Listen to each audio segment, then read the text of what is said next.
রমজান মাস অত্যন্ত দামি মাস, সম্মানিত মাস, রহমত, মাগফিরাত, নাজাতের মাস। এই পবিত্র রমজান মাসে মনে প্রাণে বিশ্বাস রেখে এই 4টি জিকির সব সময় করুন। একমাত্র আল্লাহকে খুশি করার জন্য করুন। রাসূলুল্লাহ সাল্লাল্লাহু আলাইহি ওয়াসাল্লাম সব সময় এই 4টি জিকির করতেন। বেহেশতের পথের প্রিয় দর্শক, এই 4টি জিকির কি? যদি না জেনে থাকেন তাহলে এই আলোচনাটি আপনার জন্য মনোযোগ সহকারে শুনতে থাকুন। ওই নারী পুরুষ কতই না ভাগ্যবান, যেই নারী পুরুষ এই 4টি জিকির বেশি বেশি করবে ইনশাআল্লাহ। যে ব্যক্তি এই 4টি জিকির বেশি বেশি করবে তার জীবনের সমস্ত গুনাহ মাফ হয়ে যাবে। আল্লাহ তাআলা তার সগীরা কবিরা সমস্ত গুনাহ ক্ষমা করে দিবেন, সে নিষ্পাপ হয়ে যাবে। যে ব্যক্তি এই 4টি জিকির বেশি বেশি করবে তার দুঃখ, কষ্ট, পেরেশানি, হতাশা দূর হয়ে যাবে ইনশাআল্লাহ। যে ব্যক্তি এই 4টি জিকির বেশি বেশি করবে তার মনের সকল নেক হাজত মহান আল্লাহ রাব্বুল আলামিন পূরণ করবেন ইনশাআল্লাহ। যে ব্যক্তি এই 4টি জিকির রমজান মাসে বেশি বেশি করবে তার অভাব অনটন দূর হয়ে যাবে রমজানের খাতিরে। রিজিকের পথ প্রশস্ত হবে, সংসারে চতুর্দিক থেকে নেয়ামত রিজিক আসতেই থাকবে। যে ব্যক্তি 4টি জিকির রমজান মাসে করবে তার আমল নামা নেকিতে আল্লাহ তাআলা ভরপুর করে দিবেন ইনশাআল্লাহ। অত্যন্ত দামি 4টি জিকির। সুপ্রিয় দিনী ভাই ও বোন, সর্বোপরি কথা হলো জীবনের সকল সমস্যার সমাধান রয়েছে 4টি জিকিরের মধ্যে। সকল সমস্যার সমাধান হবে রমজানের সম্মানে। প্রিয় দর্শক, আজকের ভিডিওটি অনেক গুরুত্বপূর্ণ ভিডিও, তাই ধৈর্য সহকারে মনোযোগ দিয়ে শেষ পর্যন্ত শুনতে থাকুন, তাহলে খুব সহজে 4টি জিকির সম্পর্কে জানবেন। মূল আলোচনায় যাওয়ার পূর্বে চলুন একটু প্রার্থনা করে নেই। হে মহান দয়ালু প্রেমময় আল্লাহ, আপনি আপনার রহমান রহিম নামের গুণে আমাদের সকলের গুনাহ ক্ষমা করে দিন, আমাদের অভাব দূর করে দিন, কষ্ট দূর করে দিন। আল্লাহ আমাদের প্রতি দয়া করুন, আমিন। তো চলুন আমরা বিস্তারিত জেনে নেই। যে 4টি জিকির সম্পর্কে বলেছেন নবীজির প্রিয় সাহাবী হযরত আবু হুরায়রা রাদিয়াল্লাহু তাআলা আনহু। নবীজির প্রিয় সাহাবী তিনি বলেন, সর্বপ্রথম নম্বর জিকিরটি হলো সুবহানাল্লাহ। সুবহানাল্লাহ সবাই পারবেন, সহজ।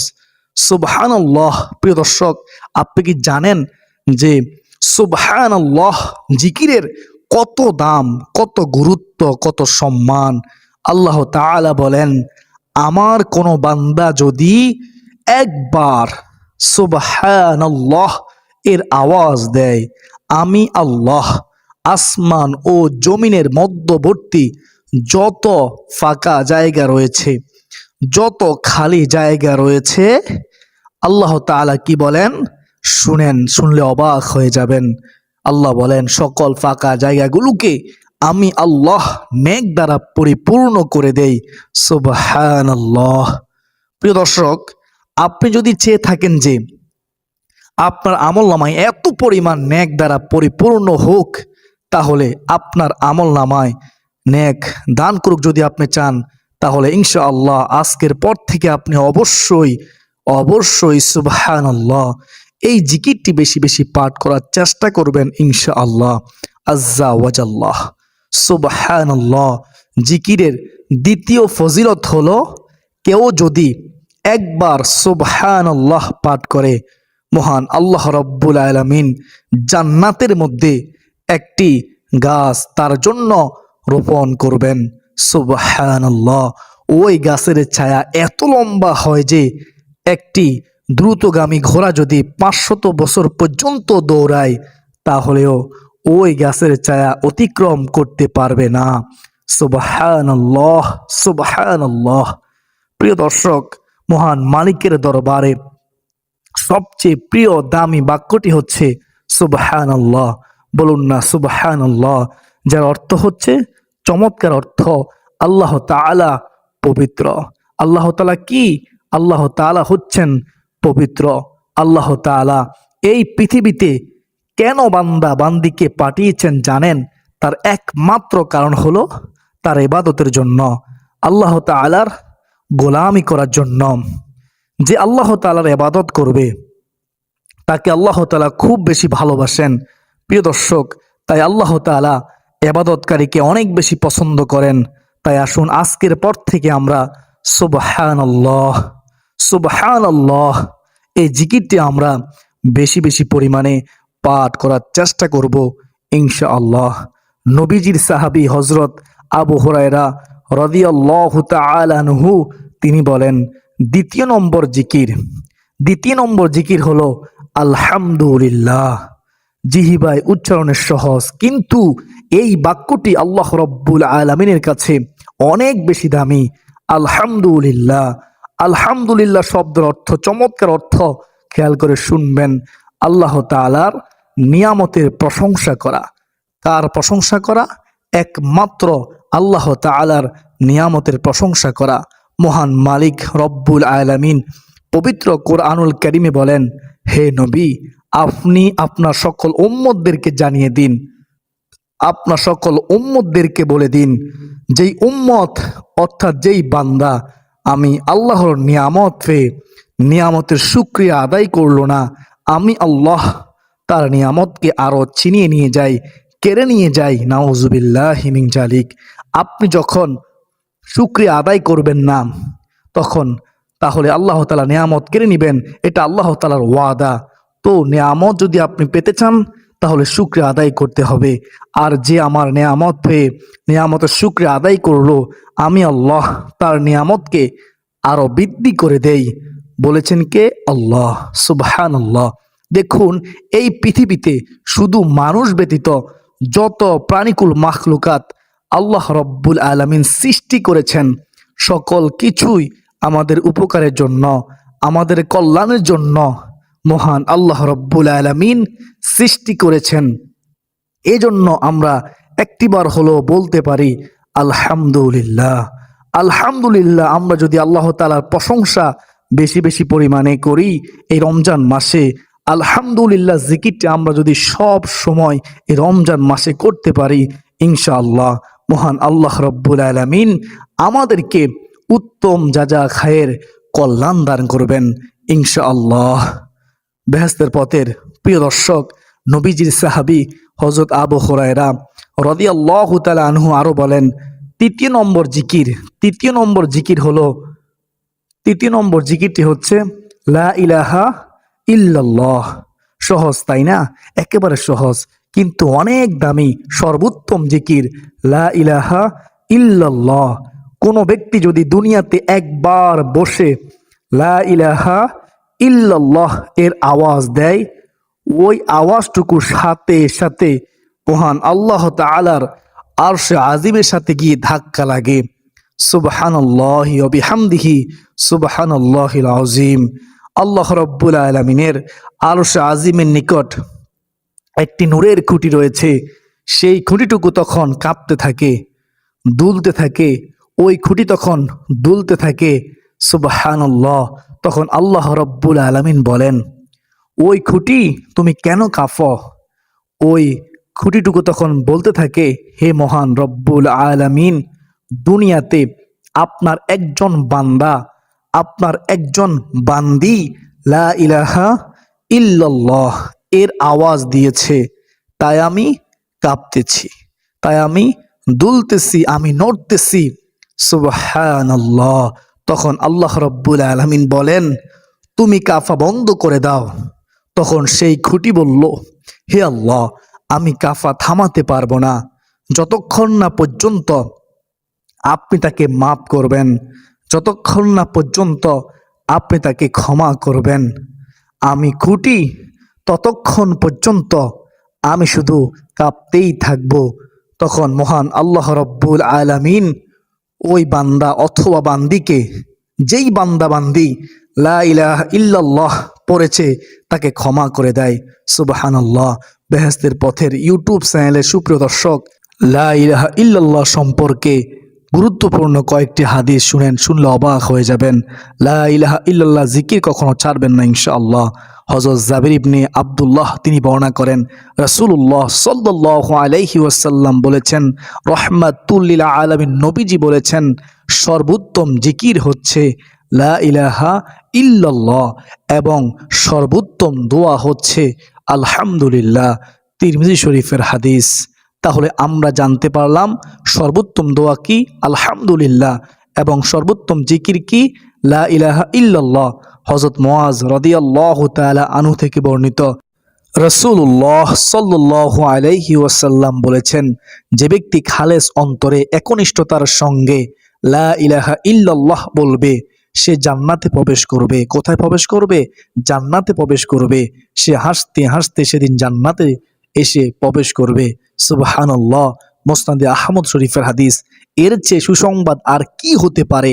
হযরত ইতবান বিন মালিক রাদিয়াল্লাহু তাআলা আনহু থেকে বর্ণিত, ওই সাহাবী বর্ণনা করতেছেন, রাসূলুল্লাহ সাল্লাল্লাহু আলাইহি ওয়াসাল্লাম রহমাতুল লিল আলামিন নবীজি তিনি বলেছেন, যে ব্যক্তি একমাত্র আল্লাহ রাব্বুল আলামিনকে সন্তুষ্টি করার জন্য লা ইলাহা ইল্লাল্লাহ বলবে, কিয়ামতের দিন সে এমনভাবে উপস্থিত হবে যে তার উপর জাহান্নাম হারাম হয়ে গিয়েছে। সুবহানাল্লাহ সুবহানাল্লাহ। বুখারী ও মুসলিম শরীফের হাদিস ও মুসনাদে আহমদ শরীফের হাদিস। হাদিসটি রয়েছে। সুবহানাল্লাহ। হযরত আনাস রাদিয়াল্লাহু তাআলা আনহু থেকে বর্ণিত, তিনি বর্ণনা করেন, রাসূলুল্লাহ সাল্লাল্লাহু আলাইহি ওয়াসাল্লাম বলেছেন, কিয়ামতের দিন আল্লাহ তাআলা বলবেন, হে মুহাম্মদ সাল্লাল্লাহু আলাইহি ওয়াসাল্লাম, সৃষ্টির মধ্য হতে আপনার উম্মতের মধ্যকার এমন ব্যক্তিকে জান্নাতে প্রবেশ করান যে ব্যক্তি একদিন হলেও ইখলাসের সঙ্গে এই সাক্ষ্য দিয়েছে যে আল্লাহ তাআলা ছাড়া কোনো ইলাহা নেই এবং সে এর উপর মৃত্যুবরণ করেছে। মুসনাদে আহমদ শরীফের হাদিস। যদি কেউ মৃত্যুর আগে লা ইলাহা ইল্লাল্লাহ বলে তাহলে সে জান্নাতি। আল্লাহ তাআলা তাকে জান্নাতি হিসেবে কবুল করবেন।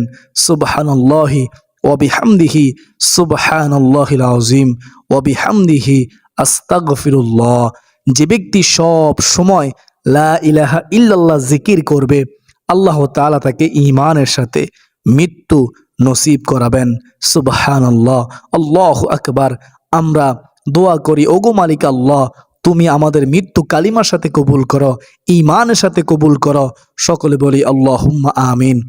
তাই প্রিয় দর্শক, আমরা বেশি বেশি পরিমাণে এই রমজান মাসে, রহমত মাগফিরাত নাজাতের মাসে এই জিকিরটি করার চেষ্টা করবো ইনশাআল্লাহ। বেহেশতের পথের ইউটিউব চ্যানেলের সুপ্রিয় দিনী ভাই ও বোনেরা, আমরা যখনই সুযোগ পাবো এই রমজান মাসে আমরা লা ইলাহা ইল্লাল্লাহ এই জিকিরটি বেশি বেশি করবো ইনশাআল্লাহ। নবীজির সাহাবী হযরত আবু হুরায়রা রাদিয়াল্লাহু তাআলা আনহু তিনি বলেন, সর্বশেষ জিকির হলো আল্লাহু আকবার। আপনার কাছে সহজ মনে হচ্ছে, কিন্তু মনে রাখবেন এই জিকির জিহিবায় উচ্চারণে সহজ হলেও মহান আল্লাহ তাআলার দরবারে সবচেয়ে দামি একটি জিকির, সবচেয়ে দামি একটি বাক্য আল্লাহু আকবার। প্রিয় দর্শক, আল্লাহু আকবার শব্দের অর্থ আল্লাহ মহান, আল্লাহ সর্বশক্তিমান, আল্লাহ তাআলাই সবচেয়ে বড়, তার চেয়ে বড়ত্ব আর কারণেই, তার চেয়ে শ্রেষ্ঠত্ব আর কারণেই। তিনি সবচেয়ে বড়, তিনি মহান। প্রিয় দর্শক, যে ব্যক্তি আল্লাহ তাআলাকে সবচেয়ে বড় মানে, সবচেয়ে বড় হিসেবে আখ্যায়িত করে, মহান আল্লাহ রাব্বুল আলামিন, মহান রব তাকে দুনিয়ার বাদশাহী দান করবেন, আখিরাতের বাদশাহীও দান করবেন। দুনিয়াতে কোনো টেনশন থাকবে না ও আখিরাতেও তার কোনো টেনশন থাকবে না। দুনিয়াতেও শান্তি পাবে, আখিরাতেও শান্তি পাবে ইনশাআল্লাহ। তার জিম্মাদার স্বয়ং আল্লাহ রাব্বুল আলামিন হবেন। যে ব্যক্তি বেশি বেশি করে আল্লাহু আকবার, আল্লাহু আকবার, আল্লাহু আকবার এই জিকিরটি করবে, হযরত আনাস রাদিয়াল্লাহু তাআলা আনহু থেকে বর্ণিত হাদিসে এসেছে, একবার নবী সাল্লাল্লাহু আলাইহি ওয়াসাল্লাম গাছের একটি ঢাল ধরে জাকি দিলেন, কিন্তু কোনো পাতা মাটির মধ্যে পড়ল না। তিনি আবার জাকি দিলেন, এবারও কোনো পাতা মাটির মধ্যে পড়ল না। তবে তৃতীয়বার জাকি দেওয়ার পর অনেকগুলো পাতা গাছ থেকে জোরে মাটির মধ্যে পড়ল। সুবহানাল্লাহ, সুবহানাল্লাহ। তারপরে রাসূলুল্লাহ সাল্লাল্লাহু আলাইহি ওয়াসাল্লাম তিনি বললেন, নিশ্চয়ই সুবহানাল্লাহ, আলহামদুলিল্লাহ, লা ইলাহা ইল্লাল্লাহ, আল্লাহু আকবার বলা বান্দার গুনাহ জড়িয়ে দেয়, যেমন শীতকালে গাছ তার পাতা জড়িয়ে দেয়। সুবহানাল্লাহ। শীতকালে গাছের পাতা যেভাবে ঝরে যায়, ঠিক এই 4টি জিকির করলে তার জীবনের গুনাহ আল্লাহ তাআলা এভাবে জড়িয়ে দেন, তার কোনো গুনাহ থাকে না, সে নিষ্পাপ হয়ে যায়। সুবহানাল্লাহ। মুসনাদে আহমদ শরীফের হাদিস।